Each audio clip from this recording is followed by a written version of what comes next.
Hi, welcome to Mediation Works. I'm Sharon Sutherland. I'm here with my colleague Wendy Lakusta, and we are delighted today to have Patricia Lalonde join us in what is our series on family. We're looking at specific places in which family experts work in family conflict resolution situations. And Patricia Lalonde is joining us as a financial specialist, and she's going to tell us a little bit about what that practice looks like. So Patricia, I wonder if you could just start us off with really just that general question. As a financial specialist in family work, what do you do? That's a really good question because it's fairly new in British Columbia. What I do is the neutral role in collaborative practice. Okay. So as a financial neutral, I am not representing one person or the other. I am talking to both people, and I'm there to gather all of their financial information and I've created a document, a financial document that clearly outlines all of their financial information in one place that then can be shared with the team. So the clients and I work on that, share it with the team, and there are a lot of other issues involved too, of course, but you know. And when you say the team, do you mean the collaborative lawyer that's involved and any other professionals that might be working within that collaborative process? Exactly. With a separating couple? The team would be the lawyers, Okay. coaches, child specialist if they have. Okay. That would be a complete team in collaborative practice. Okay. And then you'd be part of that team as that financial specialist. Yes. And as I'm understanding it, you're working with both spouses in a separating couple. Yes. And you're working with them neutrally to try and get Yes. as much information as possible. Because the way I understand it has typically worked in a divorce is that each would hire their own financial specialist and then would have competing discussions about what the finances were, or I don't know, is that kind of what typically has been happening? Sometimes that has happened, and yes, it has raised conflict. I just want to go back 1 second and say that I have a participation agreement just as any other member of the collaborative team. So the clients sign that participation agreement, and the participation agreement says primarily that we won't go to court, Right. that this is a respectful procedure, Okay. and that they're going to be sharing all of the information with me. And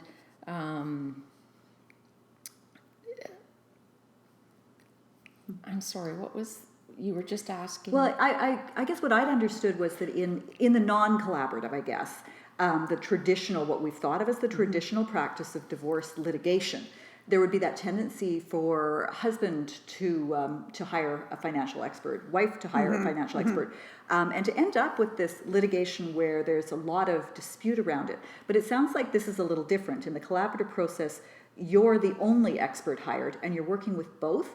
Are you working with them together to put together that document in the same room at the same time?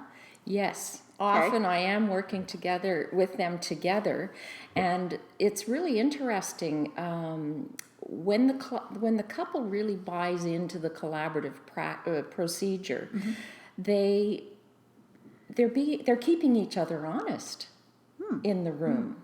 You know, if one person can't remember the details of something, then the other person often can fill in the blanks around different financial transactions they've done. Think about it. You know, if a couple's been married for 30 years or even 10 years, think of all the financial transactions that have gone on from day one. Think about the stuff that they brought into the relationship. Right. And with the new Family Law Act, that's really important to find that information. So if the couple really can work together in this way, it's wonderful because they can help each other to remember those things. And they can model some collaboration between the two of them. Absolutely. And also, it sounds like it's more efficient rather than sending people off, as you were saying, to see their respective financial people. In other words, this is your financial entitlement or position, and each of them come in with that, so they're starting at a place of conflict, whereas if you have them together, it is more collaborative right from the get-go. Yes, exactly. It eliminates a lot of the conflict. Hey, it's not 100%, nothing is, but and it really relies on the couple doing their best, but it can take away that positional thing. This is what I want, this is what I want. So I have over 30 years of experience talking to people about their money. And I can hear things that maybe somebody who hasn't worked in money for so long wouldn't hear. I can help to fill in some gaps in knowledge that they have. Sometimes there's a real discrepancy in one person's skill compared to the other person's skill. And often in a relationship, one person has been handling the money and the other hasn't. So they feel at a loss. So leveling that playing field and doing it openly as a neutral, they can both trust that I have their best interests at heart. What I want to do is help them to come to an agreement that they can both be proud of for the long term. So they would come up with a financial agreement with you, which they would then take back to the larger process of their whole separation or divorce situation. They take it back to the team. Oh, definitely, Yeah. definitely. Now, I wouldn't say that I help them come to an agreement so much as helping them to have a better understanding. They still need their lawyers to give them independent legal advice, to help them to make those decisions. What I'm really doing is creating that level playing field and gathering all of the information. And the other part of that process is that I have some software that's really exciting, because we can say, okay, we're looking at this option. What does that look like down the road? So we can do some projections, or I can do some projections that will show them what the results will be of that. Now, it's all well and good when a couple's in their 40s to say, this is what it's going to look like when you're 90. But we all know that life happens along the way. And things change. But at least we're comparing apples to apples in that particular situation so that we can look forward. And it really helps people to make decisions. Yeah, and I think at one point when we were chatting earlier, you'd mentioned that when it gets really complex, you may not be the only financial specialist involved, that you may actually draw on others in the financial field to help out with the more complex ones. Definitely. And one of the big ones is pension valuations. That's a real specialty because it's complicated. If a person has a defined benefit pension plan as compared to a defined contribution pension plan or an RRSP or a LIRA, there are all kinds of registered monies, and you can't compare them equally. And you can't compare that to cash either.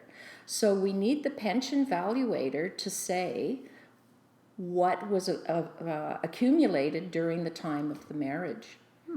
And we can look at it in a variety of ways. I won't get into the details, but it's complicated. And another huge thing that needs valuing is property.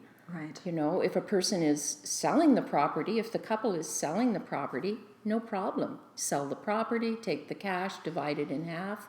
Not always that simple, but that's the idea. But if one person wants to keep the property, what is that property worth? One person might think it's worth this much and another think it's that much. And that's where the neutrality is really important, and an outside valuation as well, so that we know. Yeah, because tax assessments, especially in British Columbia, tax assessments don't really cut it, you know, compared to what a real sale value might be. So Yeah, absolutely. yeah. And before we sat down today, we talked a little about the timing of working through some of these issues. And you talked about how people can be at different levels of emotionality, or perhaps one is still in a more emotional state and the other one's moved on, and so on. And how you sort of assess with that. I mean, you've been working with these people for so many years that you probably get a good handle on that. Yes, and that gets interesting because oftentimes we all as mediators see that all the time, and that's a big part of the role that we play, that the person who might have already moved away in their mind, feeling guilty and needing to give away the farm, the other one who hasn't reached that stage yet is still in a situation of fear and terrible anxiety and can't add two and two. The blood flow goes to the emotional part of the brain, and it's hard to think clearly.